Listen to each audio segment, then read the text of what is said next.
Let us start with classical theory. In classical theory, we have two approaches: cash transaction approach and cash balance approach. Cash transaction approach is given by Fishers, and cash balance approach is given by Marshall. Right? What this cash transaction approach, which is given by Fishers, says?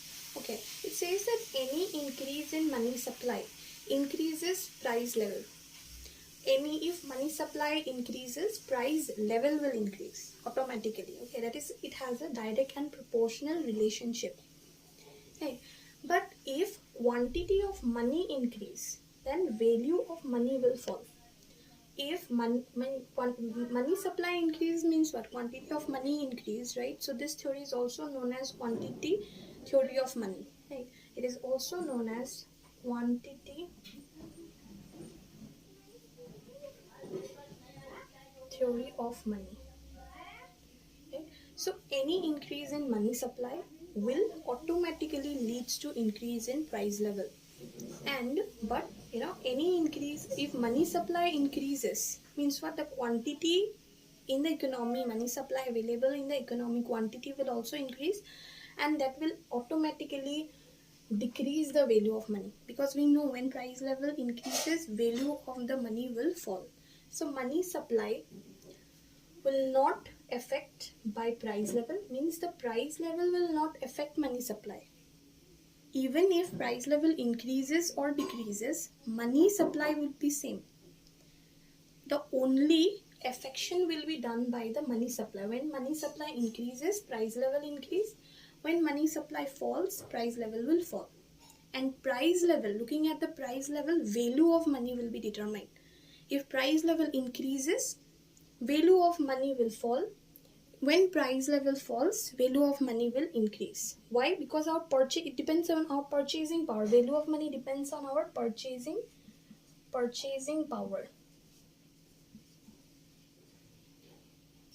How? You see, price increase, our purchasing power will fall. Price will increase, value of money will fall, our purchasing power will also fall. Right. When price will fall, value of money will increase and our purchasing power will increase. That is the relation between this. This theory assumes full employment of resources. We know because it is a classical theory. Based on medium of exchange of function, it relies on medium of exchange of function of money. Here he have given an equation, Fishers has given an equation which is MV equal to PT, which says MV means what? Quantity. M is the quantity of money. V is the velocity. Velocity means how much time, the number of times money changes hand. Means I paid someone else, again someone has paid to other person, like that how many times money will change hand. That is the velocity of money. Right? Price stand for price level and T for transactions. So this becomes the money supply. This becomes the money supply and this is the demand. Because price and transactions and quantity of money and velocity, this part becomes supply of money and this part becomes demand for money. So here price level determine value of money. As price increase, value falls. So value of money is inversely related to price level. Right? So up to here, maybe I hope it is clear. Next we'll move to the criticism of this theory. So here we have seen what? That MV is equal to PT. In this MV equal to PT, what this Fishers have said that V and T would be constant. In this case, velocity and transactions would be constant. Velocity will be constant because even if when money keeps on changing, then directly money cannot determine price level. Right? And if transactions are not constant, means there is no full employment. That is what. So money supply is equal to price level. With keeping this to constant, M is equal to P.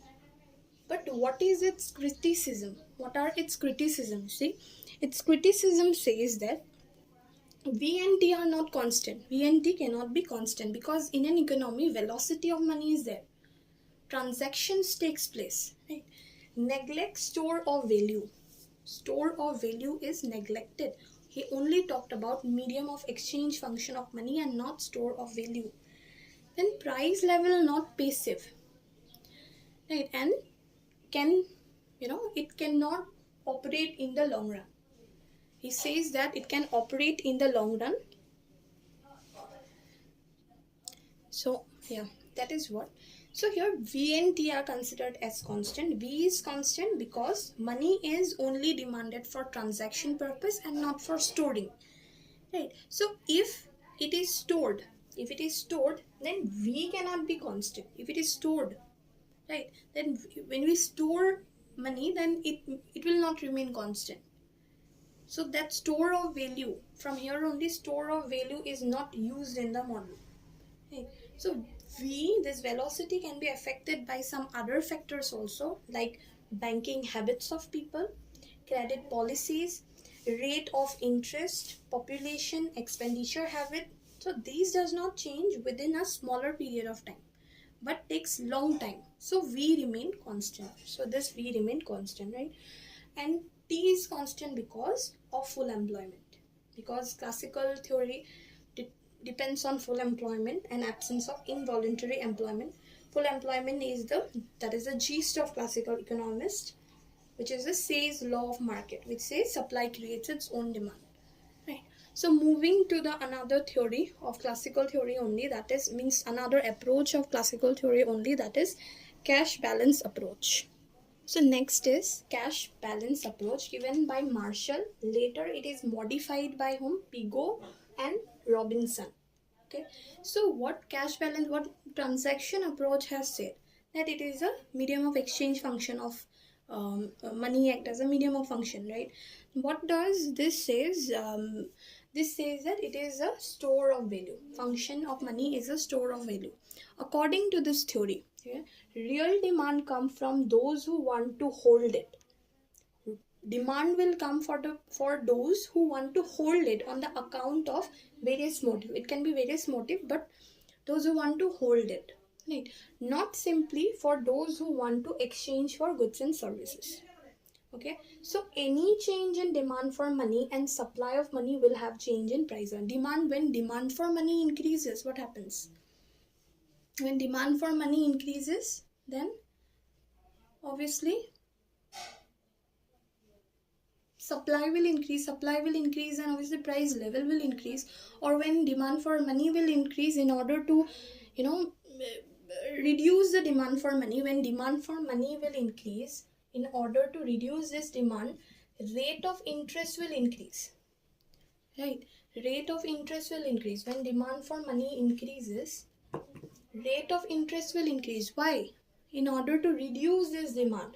When rate of interest will increase, people will not demand money because they prefer to keep it in the banks or interest bearing assets. So they will not demand money. So then what happens? Demand for money will automatically fall.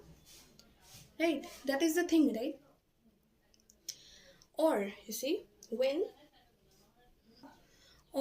demand for money increase, demand for money increases when they have to purchase goods and services.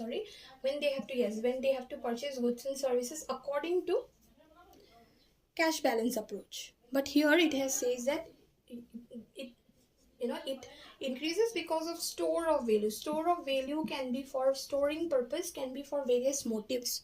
So as that demand for the money will increase, then automatically price will increase.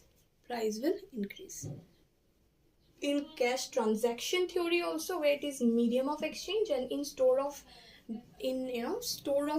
value also, that is in the cash balance also, price will increase. In both, price will increase. I am so sorry in one thing that I have said, that in cash balance approach, when money demand increases, we have seen in cash, when we talk about cash transaction approach, when money demand increases, what happens? Automatically price will increase. Yeah, price will increase. Or when money demand or money supply increase, price will increase. But in cash balance approach, they have mostly they have talked about money demand, not of money supply, but money demand. And according to them, when money supply increases, price will fall. Okay, when money demand increases, price will fall. Price will change, but it will fall because people will store it. There will not be any kind of economic activity. So why price will increase? You know, because there will be no, because they will store. Money demand is there because to store, according to cash balance approach, right? Store of value. So when people will demand money, okay, in order to store, people will store it. So no economic activity, they will not buy anything, no further transactions, so price will fall. Price will fall. Main thing of the model is this one. When money demand is greater, price will fall, and when money demand fall, that means they will store less, means they will, use it for transaction purpose, so price will increase. So this is about the model. So we'll see now. Marshall have given some equation. Let us see about that. So this is the equation